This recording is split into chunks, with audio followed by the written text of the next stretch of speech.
Le football est un sport qui se joue avec un ballon d'une circonférence de 70 cm, des chaussures à crampons, sur un terrain recouvert de gazon. Il n'y a pas qu'un football, il n'y a pas qu'une façon de s'en rapprocher. Playaat leen match bi ak seen gars yi ak promo Illimix 690 bi Orange indi ci CAN Total Égypte 2019. 30 minutes d'appel tout réseau et 300 MO d'internet.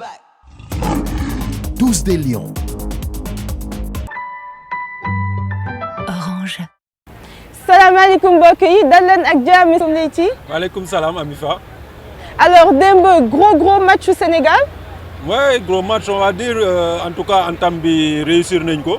Lii la Sénégalais yëpp doon xaar mais ñu ngi espérer tamit ñu continuer nii ba au bout de la compétition. léegi ñu dem Caire pour xool réaction après match wu suñu sélectionneur ak quelques joueurs.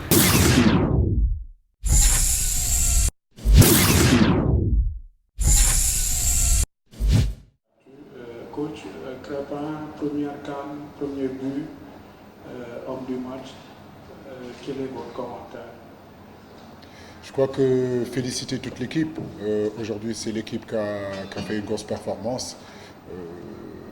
Crépin, ses qualités, tout le monde les connaît. Mais comme je le dis, ce qui a changé cette équipe-là, c'est les garçons ont compris que leur qualité individuelle, quand ils le mettent au service du collectif, le Sénégal devient vraiment une très belle équipe.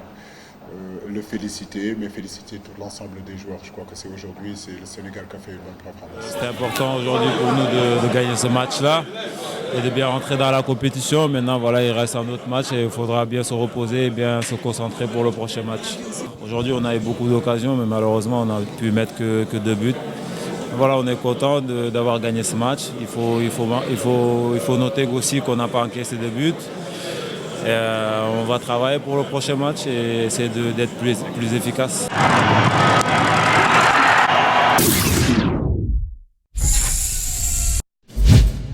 Alors Leyti ñu gis ni que démb jogante bu entre Sénégal ak Tanzanie match bu neex ñu mujj ci am ndam ñaari butu Diao Keita Baldé ak Krépin Diatta.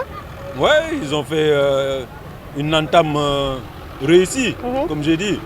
Après, on va pas s'enflammer, mais en tout cas, Sénégal démb wane na ay garantie ci organisation. Et puis fi mu nekk nii Coupe d'Afrique bi ñëpp dinañ xam ne que Sénégal andi na équipe. loo xalaat ci compo bi yaa ngi doon xaar compo bi wala. Ouais, c'était exactement ça composition bi la ñëpp doon xaar ñëpp en tout cas ñi xalaat ne que Sadio du bokk ci match bi lii lañ doon xaar donc on va dire que joueurs yëpp ils ont répondu présent. Effectivement. Et puis banc bi ñi jóge ci banc bi wane nañ tamit ils sont prêts à tous les moments mun nañu intervenir donc loolu c'est très intéressant pour groupe bi yëpp. malgré suñu victoire bi faille match bi amoon na quelques failles quand même. yan faille nga ci xaw a déceler. faille bi bon du ma ne que am na faille on va dire pour ne pas qu'on s'enflamme et tout dama naan ne que match bi on l'a réussi à tous les plans. C'est-à-dire suñu gardien wane na sérénité défense bi ils ont été en place durant tout le match. Voilà au milieu on a vu Gana et Pape Alioune jouer ci benn niveau boo xam ne moom la ñëpp di xaar. Après Crépin wane na tamit talent bi nga xam ne que voilà homme du match. Donc franchement man gis naa équipe bu Sénégal boo xam ne démb ça faisait longtemps gisuñu woon équipe bu produire jeu bu mel nii quoi. Du coup suñu xel mën na dal. Oui suñu xel mën na dal on va pas s'enflammer mais comme je dis wane nañ ay garanties yoo xam ne tey daal équipe bi xalaat nañ ne que ci disposition bi en tout cas mun nañu inquiéter n'importe quelle équipe. malgré occasion yu ñu raté parce que démb tamit il faut le dire amoon na yenn occasion yu ñu mënoon exploiter. non équipe buy am occasion mooy équipe buy jouer tey équipe boo joué wul mënuloo procurer ay occasion démb ñu bëri ñu ngi naan Mbaye Niang mais Mbaye Niang il a fait un gros match. ci premier but bi boo xoolee moom moo def décalage bi pour Diao Baldé dem dugali donc collectivement l'équipe a répondu présent. Le football est un sport qui se joue avec un ballon d'une circonférence de 70 cm, des chaussures à crampons, sur un terrain recouvert de gazon. Il n'y a pas qu'un football, il n'y a pas qu'une façon de s'en rapprocher. Playat leen match bi ak seen gars yi ak promo Illimix 690 bi Orange indi ci CAN Total Égypte 2019. 30 minutes d'appel tout réseau et 300 MO d'internet. Tous des lions. Orange. Alors vous avez été nombreux dem suñu page Facebook dem suñu page Twitter aussi pour def seen ay pronostics on va faire le tirage. Ok. Je te laisse tirer.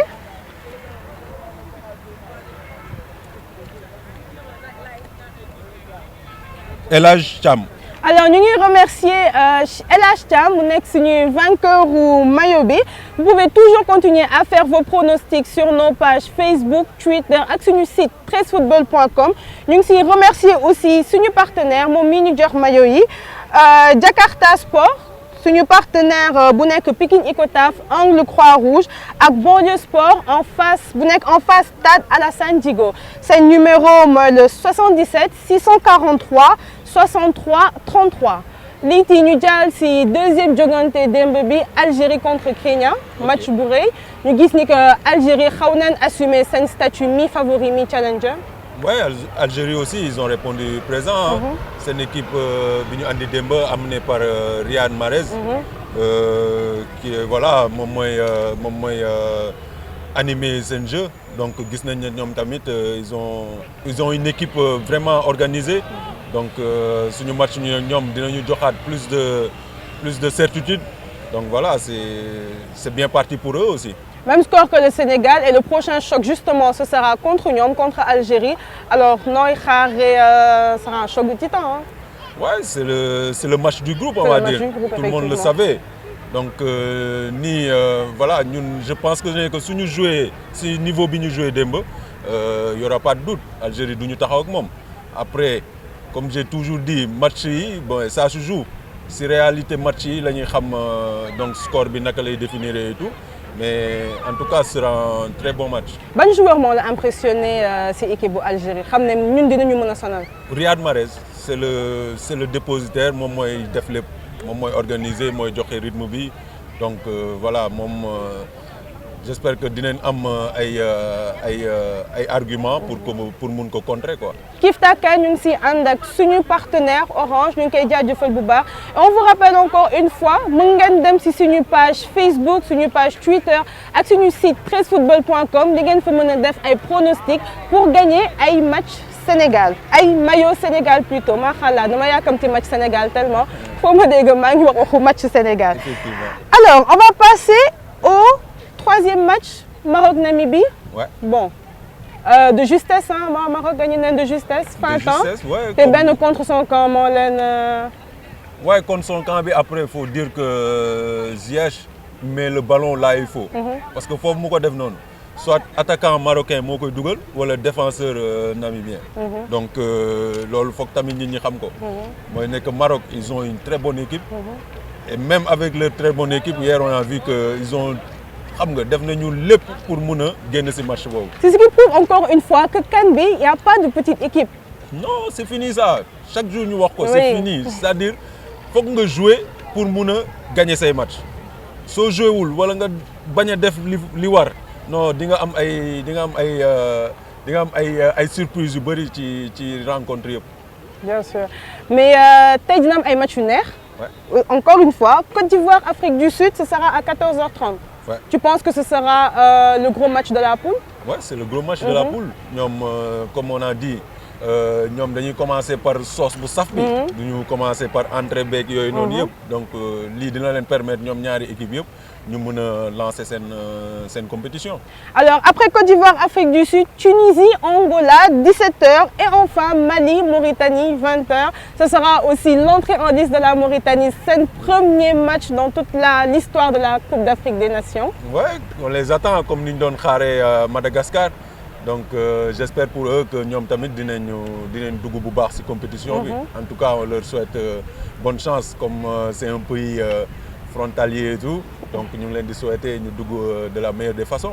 Alors gars, on vous donne rendez-vous suba Inch'Allah pour le 5e numéro de votre magazine Kifta Kan.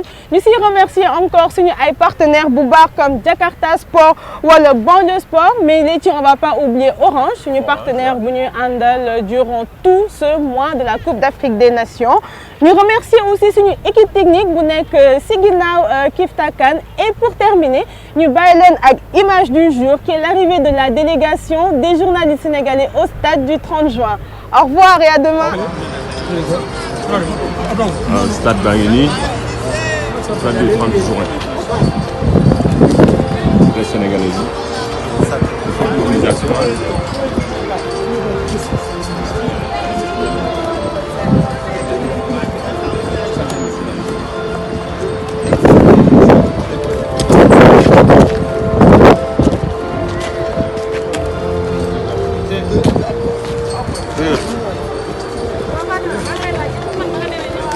Le football est un sport qui se joue avec un ballon d'une circonférence de 70 cm, des chaussures à crampons, sur un terrain recouvert de gazon.